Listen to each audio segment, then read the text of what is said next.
Presenta Dedicar, servicio de acompañantes con planes ideales para todos.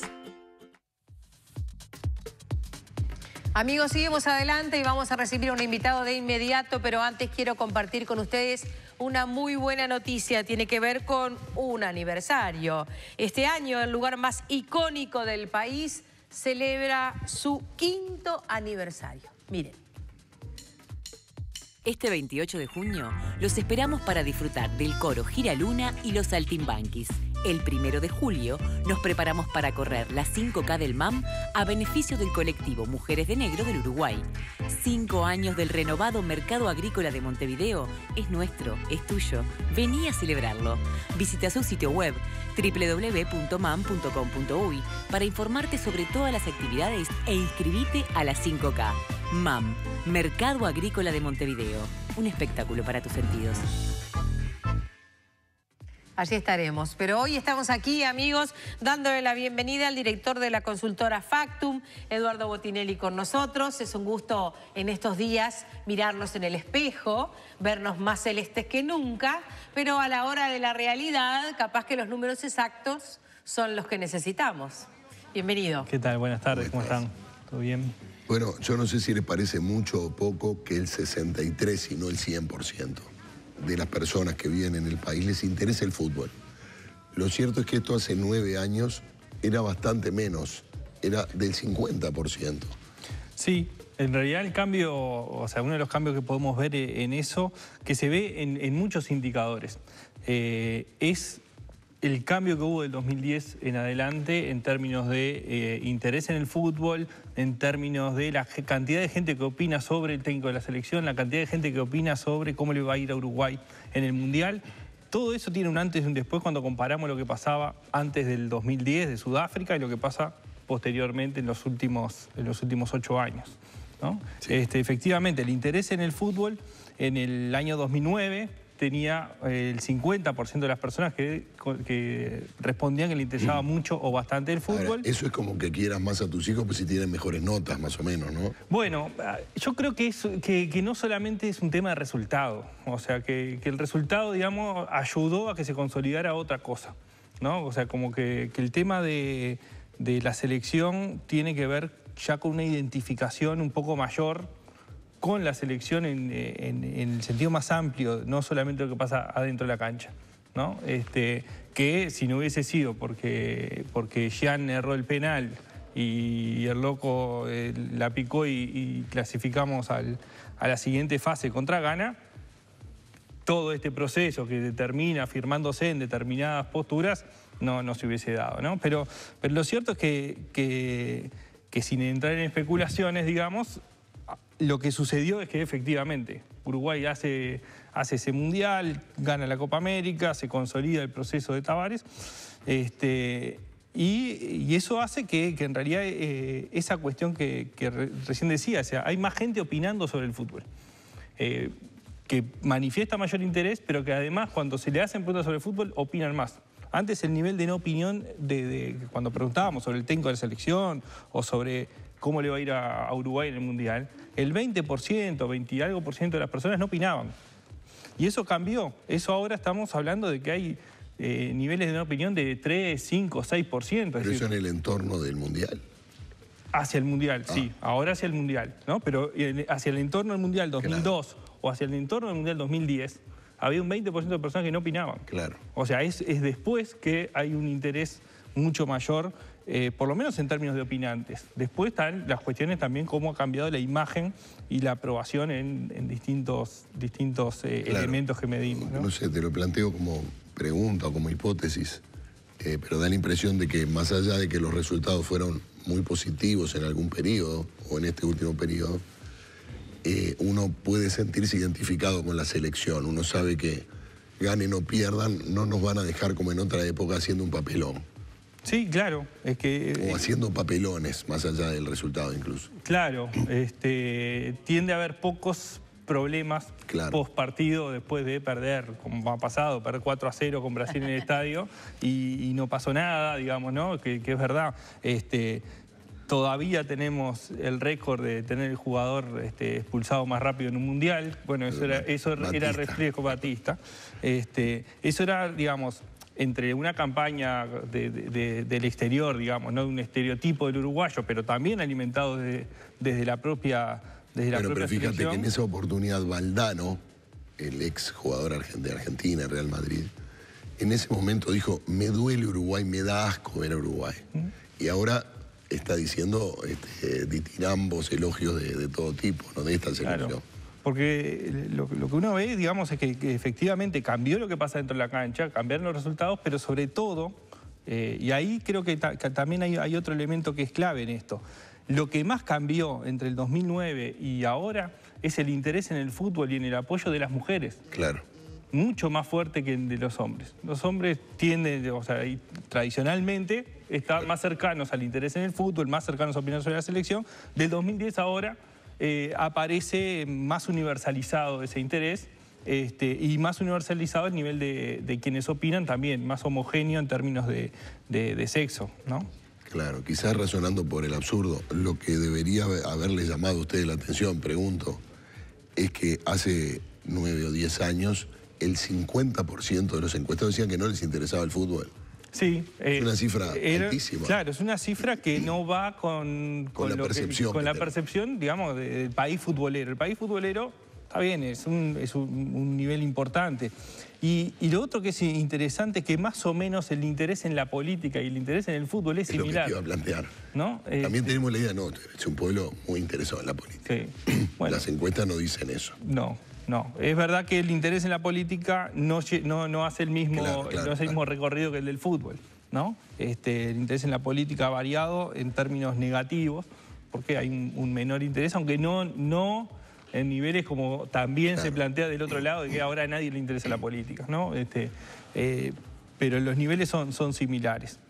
Ahora, cuando nosotros analizamos este proceso de Tavares, hay cuestiones que aparecen interesantes en que si bien 2010 fue un quiebre, y se considera un quiebre en términos de la cantidad de personas que opinan y el apoyo que tiene la selección, en el 2013, cuando Uruguay estuvo a punto de quedar matemáticamente eliminado del Mundial de Brasil, en el 2013 había perdido con Chile, en Chile, había quedado sexto y tenía fecha libre, con lo cual quedaba séptimo virtualmente. En ese momento, la aprobación de Tavares había bajado al 58% cuando había estado en el 96%. ¿No? Es decir, hay una baja de casi 40 puntos en las personas que aprobaban el proceso y ahí estaba ligado a los resultados, ¿no? Después que los resultados tampoco fueron espectaculares en la selección, ni en Brasil, con todo el tema de Suárez, pero sí con esta eliminatoria favorable, el nivel de opinión se ha mantenido estable, tanto premundial como posterior. Y es altísimo, sí, sin duda. Hay que esperar el resultado del partido. Bueno, siempre hay que esperar el próximo. Hay que esperar el próximo. Por eso te invitamos hoy. Claro. Sí, claro. Te queríamos hoy, porque no porque haya miedo para el resultado de mañana, sino porque esto es con el diario de hoy, justamente. Esta es la foto de esta encrucijada. Esto es antes de arrancar el Mundial. Exacto. ¿No? O sea, después de estar clasificados, fue ahora en mayo, y antes de arrancar el Mundial. Y efectivamente, a ver... Antes de, por ejemplo, que Argentina no ganara su primer partido. Claro. Que empezáramos a recibir una andanada de comentaristas y de materiales que llegan desde Argentina, donde explican un poco esta situación, que por cierto no es dramática, pero que estaba fuera de lo que ellos esperaban, a través de comparaciones con el fútbol uruguayo. Sí. Bueno. Porque ellos mismos se han encargado en estos días de decir, no, porque nosotros tal cosa, no como ustedes que... Y todo eso ha ido también reperfilando esta situación en el Mundial. Sí, en realidad ese mismo comentario lo hizo la prensa argentina cuando Uruguay le ganó por penales en la definición por penales en la Copa América, cuando Uruguay elimina a Argentina.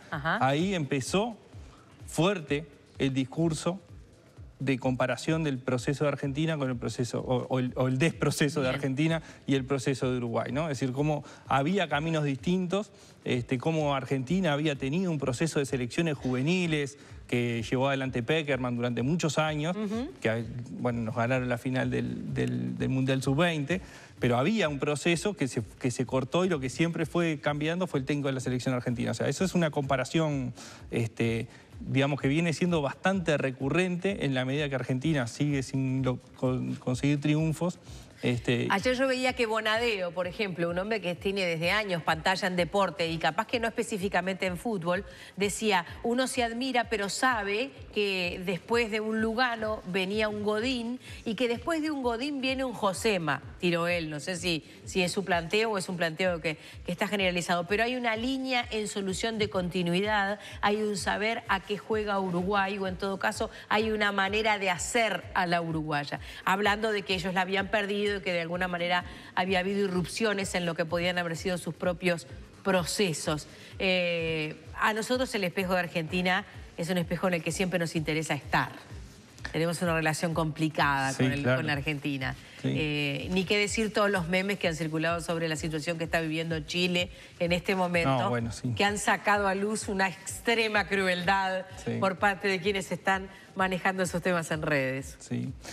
Sin embargo, ahí atamos con otra de las preguntas que hemos realizado a lo largo del tiempo, o de los últimos 2 mundiales por lo menos, que es ¿por qué selección hincha la gente? Bien. Y cuando comparamos 2014 con ahora, vemos que la simpatía por Argentina es mayor, ¿no?, que la que había en el 2014. Bien. En el 2014 había casi la mitad de los uruguayos que hinchaban por Brasil, ¿no? Y ahí, bueno, estaba que jugaba Brasil en su país y aparecía como favorito, y había casi la mitad de los uruguayos que tenían como selección favorita, después de Uruguay, obviamente, a Brasil.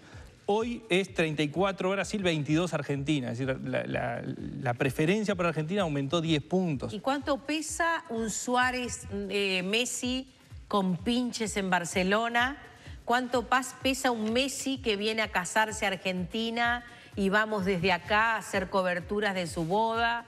¿Cuánto pesa que artistas uruguayos vayan a actuar a la boda de un Messi, por ejemplo? ¿Cuánto pesa todo eso a la hora de generar una lectura de cercanía con esos jugadores o con esa selección? Seguramente tenga mucho peso. Yo creo que tiene, por un lado, esa cuestión de que además Messi como ídolo y como referente de la selección argentina no provoca los rechazos que pueden haber provocado otros en Uruguay, ¿no? Por su perfil, por su forma de ser,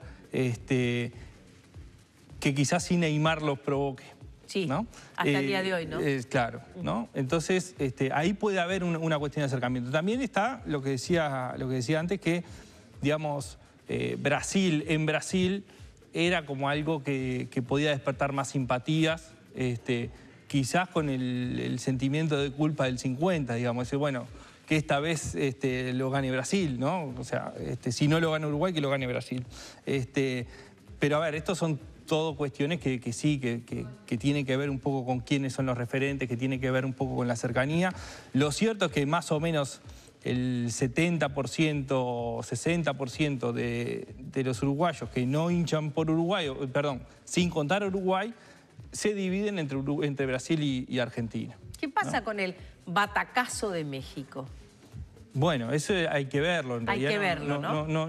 Nunca aparece como una de las preferidas. O sea, aparece mencionado muy mínimamente otras selecciones americanas, o incluso, si contamos todas las europeas, también aparecen en niveles relativamente bajos. O sea, claramente Italia no juega, España, Alemania ahora, habiendo sido campeón del mundo, mejora las preferencias entre los uruguayos, pero digamos, son todos niveles de 6, 7, 5% de preferencias. En México no aparecen esos, ¿no? Aparece más abajo. Hay que ver si pasó el primer partido, ¿no? Hay que ver si efectivamente hay un avance de México y van quedando eliminadas otras selecciones que son favoritas o de preferencia en Uruguay, si si empieza a despertar alguna simpatía o no.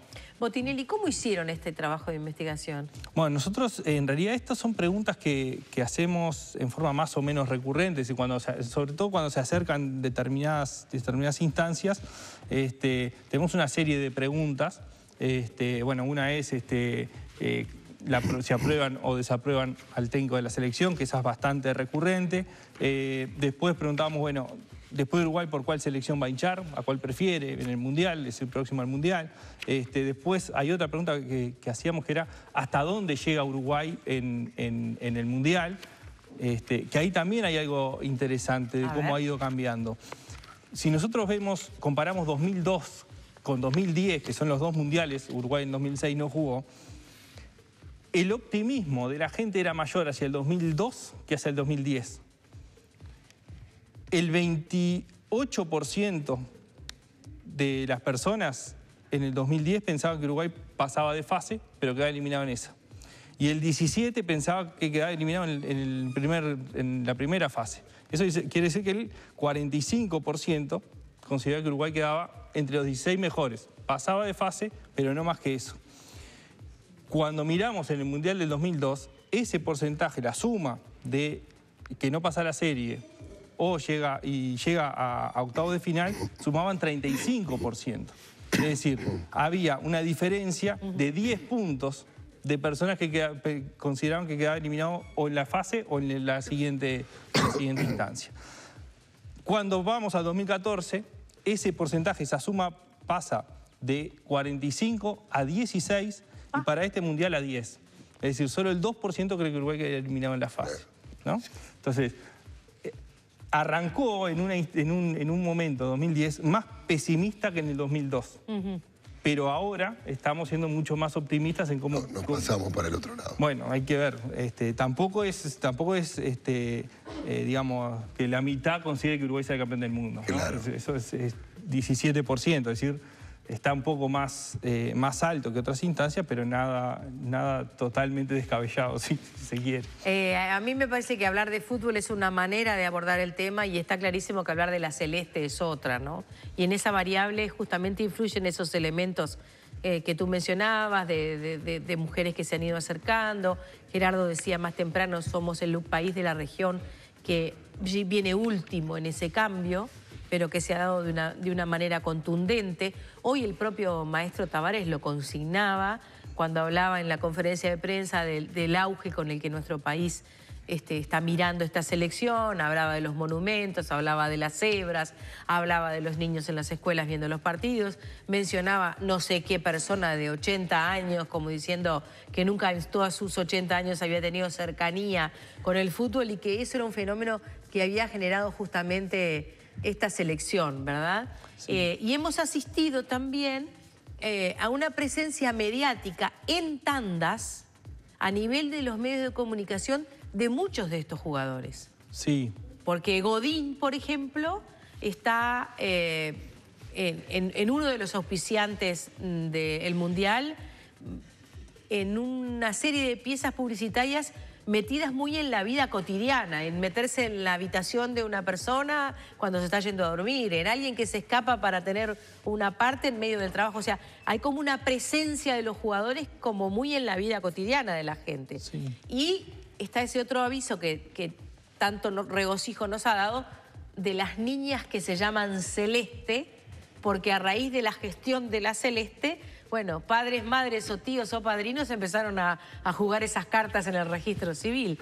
Y eso habla también de una nueva lectura del tema, ¿verdad? Sí, claro, sí. O sea, es parte de ese proceso de acercamiento, digamos, de los cambios que provoca, o sea, de los cambios que se dieron en la selección, tanto adentro como afuera de la cancha, y sobre todo afuera.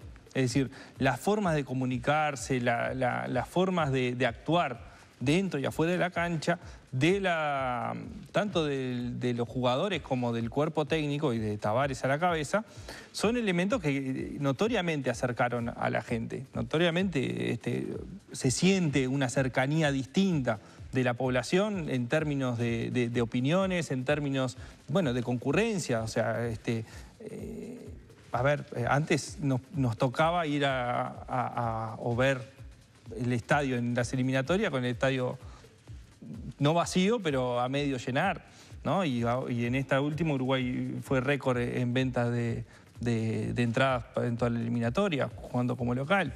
Es decir, hay muchos indicadores que llevan a pensar, o sea, la identificación con los jugadores de la selección. Las camisetas que usan los niños también son de jugadores de la selección, cuando antes se daban otros, ¿no? Y todo eso son procesos que se han ido dando, que se dieron por varios factores. Uno, que es el que hablábamos hoy, es el resultado, digamos. Es decir, si no se hubiese dado el resultado de Sudáfrica, es probable que Tavares no hubiese seguido después del Mundial, ¿no? De hecho, se especuló muchísimo justo antes del Mundial incluso. Entonces, bueno, dados determinados resultados, se consolida un proceso, ¿no? Y eso es lo que termina acercando a la gente a la selección y a las figuras y todo esto que veníamos analizando en términos de optimismo, en términos de opinión y de aceptación de esto que se está dando, ¿no? Nos vamos. Vamos a hacer una brevísima pausa Yo no puedo hablar. y luego volvemos. Quiero decirles que hay una manera de duplicar tu aguinaldo y quedarte echado para atrás. ¿Cómo? Mire. Duplica tu aguinaldo y quédate echado para atrás. ¿Cómo? Presentando tu cédula y recibo de sueldo en la sucursal de Microfim 8 de Octubre y Comercio o en cualquiera de sus comercios identificados. Por más información, llama al 2480-2000 o ingresa en microfim.com.uy. Microfim, ¿cómo te ayuda? Volvemos con Eduardo Botinelli, director de la consultora Factum. Estamos hablando del tema del interés de los uruguayos en el fútbol, materiales que están sobre nuestra mesa de investigación que ustedes han aportado, el fenómeno de la Celeste. ¿No parece haber incidido o sí esta situación que se vivió con el técnico que la AUF tenía contratado para el tema de seguridad y que en esta oportunidad, cuando ya la Celeste estaba prácticamente por irse, debió ser desactivado por una investigación que todavía está en tiempo de profundizarse? ¿Esto podía haber empañado esta gestión? ¿Podía haber sido un vaso comunicante complejo? Sin embargo, parece haber pasado. No, a ver, nosotros no tenemos datos posterior a eso, o sea, fue muy sobre la fecha, pero no parece ser un elemento que, digamos, que esté muy en la opinión pública. O sea, no era una persona de referencia de primer nivel que apareciera, o sea, siempre se lo veía en la foto o en la imagen cerca del cuerpo técnico, pero no era una figura central. Por lo tanto, no parece que sea algo que pueda de alguna forma afectar a la selección, ¿no? Nos deja hacer una pausa y volvemos en instantes. Volvemos con Eduardo Botinelli, director de la consultora Factum, en vivo esta tarde, aquí en La Tarde en Casa. Presentó Dedicar, servicio de acompañantes, con planes ideales para todos.